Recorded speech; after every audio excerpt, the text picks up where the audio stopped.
Dr. Vida, anything you want to add?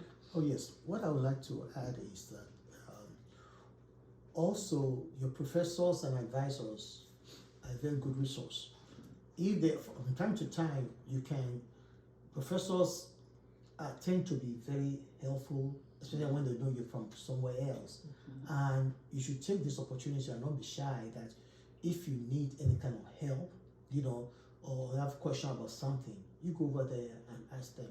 Okay, there are professors, because I remember when I first came here, and I needed some help, and there was a professor that told me that, you know what, you're pretty good in math, why don't you start tutoring math, and we will pay pay for part of your school fees for you to teach other students with math. You have things like that. There are some other students that work in the cafeteria and they get to live in the dorm for free and eat for free. So when you have food and shelter, They're good. Yeah, pretty good. So all that burden will not be on your parents.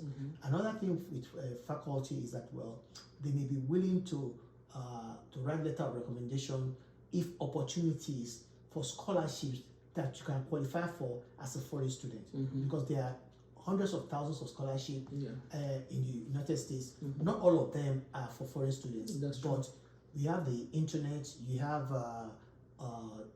many ways of searching to see where the scholarship that I will qualify for as an international student. And do not wait to get your letter of recommendation in, because most of the students that qualify for scholarships don't get them because they wait the last minute to go get letter of recommendation from professors. And professors are very busy. They will not be around when you want it. So it's best for that when the scholarship opens, go ahead and start reaching out to see who can help you.